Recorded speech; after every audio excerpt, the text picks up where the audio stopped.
Hi YouTube, Darth here. This is Over Your Shoulder, a weekly series where I follow around an unsuspecting player and give unsolicited commentary. Today's victim is xiimperialQC, a level 125 whose previous round score of 53-4 was impressive enough for me to follow him. So let's see if he can duplicate the last round in today's episode, which takes place on Domination Propaganda. Enjoy! Alright, let's see what we got here. We got the M4 with Coyote, Green Laser, Heavy Barrel, and Potato Grip. Sounds like we're going to be doing a lot of ADS. The MG4 is one of my favorite close-quarter light machine guns, and it's definitely a great choice for domination. His choice of the heavy barrel and the potato grip have a sort of synergistic effect. So in theory what this loadout lets him do is get a lot more accurate fire for longer while aiming down sights. So one mistake being made here is he's walking forward and moving left and right while he's shooting down sights. He also could have just peeked that corner rather than walking out into the open. Oh, he just pushed that guy into that. That sucks for him. Making great use of that mini-map to see if there's enemies here. Slowly waiting for these guys to come around the corner. Still one on the mini-map. And trades with that guy. Good intuition, maybe a little bit too aggressive. Alright, at this point, it looks like we are missing 2 points currently. He's decided to go with A. Either one works for me. Clearing out that courtyard. Definitely coming up with those spots quite nicely. Looking at the minimap here, we can see a skull on it, so we know there's at least some enemies nearby. It might have been a better idea to take cover here rather than trying to just push straight in. Always try to take care when you're pushing into a point for the first time. You can see that guy on the minimap. I'd probably be chasing him down currently. Usually I don't like to move on from an area until I've investigated it, although we are wide out in the open. Yeah, definitely should have gone in that building next to him here to the left. If you take a look at the minimap, you can see how many enemies are there and how aggressive this play is. Imperial's definitely good at finding those targets and taking them out quickly with his ADS. However, it's definitely clear that he's extremely aggressive and probably a little too over-aggressive. But as you can see, the enemy team isn't paying him much heed, which is really working in his favor at this point in time. Definitely not paying him much attention to cover here, and I think, yeah, he finally does pay for it. You can be a little bit more aggressive if you have a medic pressed up with you and giving you health, but in that case, he did not. This playstyle seems to be, take me to the action, I'll let the MG4 do all the work. Which is not a bad strategy, but usually only works out if you have enemies that can't outshoot you. But if you're going to bring a bullet hose to a fight, the MG4 is definitely one to think about. Surprise that guy. Probably could have just hip-fired that instead. Good use of burst. Doing a lot of dancing while he's firing. It's probably not helping him with the ADS.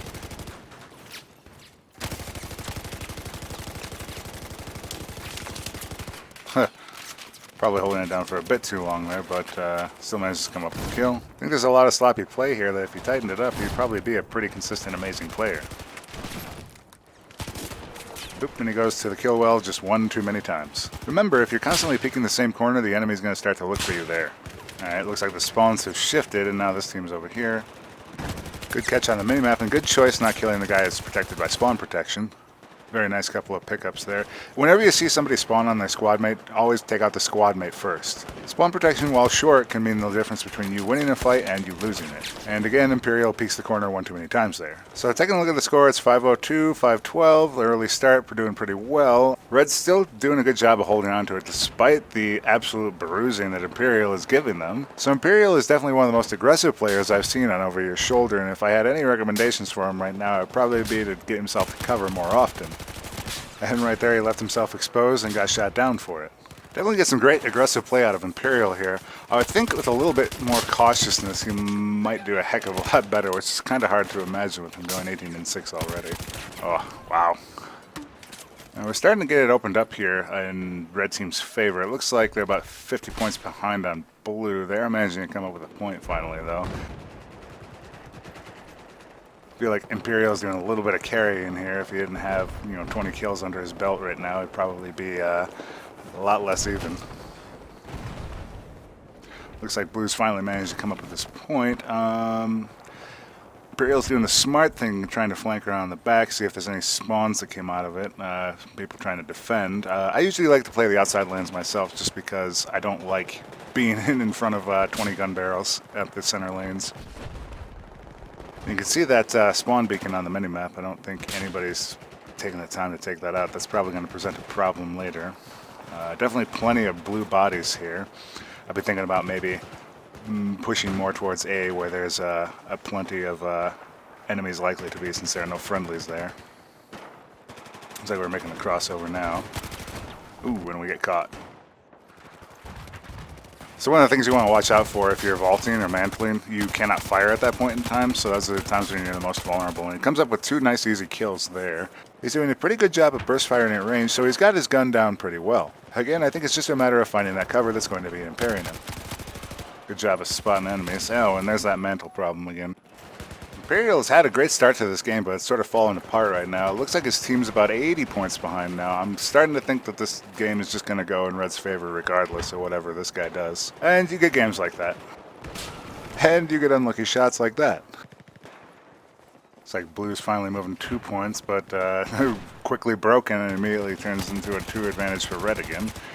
It looks like Imperial's finishing up the guys here on the tracks. I think in this case I might be a little bit more careful about pushing to A, because you know there's all these enemies here, and you pay for it by walking out in the open. One of the things about the train yard here is that there's really not a whole lot of cover between the trains and the objectives. So many bodies to shoot at here. Doing a lot of shooting while strafing, and with the heavy barrel attachment, I don't think that's a good idea at all. In fact, if you can, you always want to plant your feet when you're taking an ADS shot like this. Imperial's back, and it looks like we're still trying this strategy of shooting down the tracks. Pushing towards Bravo, we've got A in the bag. I want to say that, kind of wondering where his teammates are at this point. Not a bad usage of the XM25. Gets caught here, managed to come with the kill anyways. Doing a lot of good bursting for the most part. That's the point which I probably would have just hip fired it. He's close enough that it doesn't matter, and you got the laser attachment, so you might as well use it. Imperial definitely needs to work on choosing his spawns more carefully, and it looks like this game is quickly going into Red's favor. They're about 100 and a little over 130 behind right now. 3 points. I'm going to guess that unless Blue suddenly turns into a fantastic team, that this game is Red's. No problem. Got a lot of motion from Blue here, moving up on Charlie.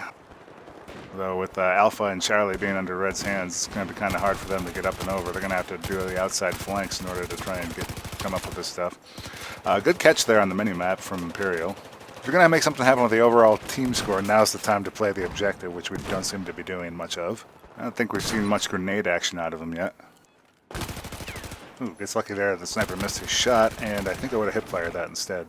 Did a good job of working that corner, but just couldn't hold on against all the enemies. So here's an example of where his side strafing strategy is actually helping him a little bit while still hindering him. He's got all these enemies pointed and shooting at him, so he's going to have a hard time staying alive if he plants his feet. A better idea, which he finally does, would have been to get to cover and then take your shots. Remember, safety first and then take your shots, especially if the enemy knows where you're at, which is sort of the problem with support because you're always firing that giant bullet hose of yours, so you act as sort of a magnet to anybody that's looking at their minimap. He's doing a great job here of playing one of Sport's strengths, which is to lock down the lane, and he's doing a great job of bursting at long range, so he's sort of getting the maximum value out of the spot, covering those reloads, which is excellent. Blue's in serious trouble here. They've just been pushed to the one side of the map, and Red has literally every point, and doing an excellent job of not only tap firing but also staying under cover and peeking that corner to the minimum, the slimmest amount possible, and just going ahead and head glitching that little corner. But without a health kit, there's only so much time you can last. I think if he had a little bit of assault support with a health kit and other things, he probably could have held that a little bit longer. And I'm not really sure he's getting the maximum use out of the airburst here. I think he's thinking it works like a 320. So right now he's playing pretty well, with the exception that he's sort of standing off from the objectives a little bit. Looks like he's working his way over there now. Again, he's a little bit more exposed than he should be. I like to move a little bit closer to cover. But as I was saying about the XM25, make sure that you're using it correctly. It's not a 320 in that the projectiles don't immediately travel to the target and just explode on your target. Instead, with the airburst, they explode wherever you were aiming before you go ADS. So line up your shot at whatever's next to your target and then take aim at your target with the ADS, and that's where your shots will explode. And Imperial's finally found himself some cover, but this really isn't my favorite building to shoot up because you have this limited sightline. And then there's also this problem right here where it's an easy grenade hole for people to throw stuff into. Good dodge on that grenade, but the enemy knows where he is, so they're peeking those corners just as much as he is. So Blue's about 200 points behind now, and this game's pretty well over as far as playing the objective goes. So at this point, it's pretty much all about trying to get those kills.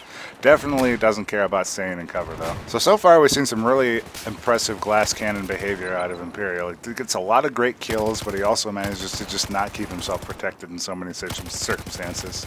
So his offensive game is doing really well, but his defensive game could probably use some work, and I'm not really sure about his playing the objective here in the end. And he's holed up in this boxcar here with his squad, and there's not really a whole lot they can hope to do if they just stick here. The enemy is eventually going to come looking for them, and does come up with them finally. And Imperial's team has pretty much spent the entire round getting pushed around the map. So far this has played out more like TDM. He's taking a lot of fire from behind. It looks like the enemy has a spawn beacon back there that nobody's dealing with. Surprisingly, the riot shield in the middle of the street, not good cover. Again, Imperial's just having lots of problems just by jumping out in the open and really making himself available to enemies everywhere. I think in that case I might have waited for my teammates to capture a point before spawning in this little death circle. A little bit better job covering here, but you're opening that whole left side and you're still not capturing any points, and the game is over. As you saw, the round started off pretty hot for Imperial, and he put up an amazing number of kills in a very short period of time. However, his team really wasn't able to capitalize on the early streak. Afterwards, Imperial fell into some bad habits that he could definitely stand to work on. The first of these problems was the aggression that would constantly put him in open ground in front of a ton of enemies. I think if he had worked on finding cover as much as he found enemies, he would have lived a lot longer. Imperial also had a recurring problem with constantly stepping from side to side while aiming down sights and firing. While this is okay if you're being shot at, if you're firing from a safe position, you want to plant your feet and take the shot. Combine these two problems together and you've got a recipe where you're not only going to not hit many enemies, you're also going to quickly get shot down yourself. But otherwise, some great objective-minded gameplay early on and some amazing ability to devastate the enemy team. That's it for this episode of Over Your Shoulder. If you liked this episode, be sure to leave a like before you go. If you're new around here, check out my channel and please consider subscribing. As always, thanks for watching, and I'll see you next time, YouTube.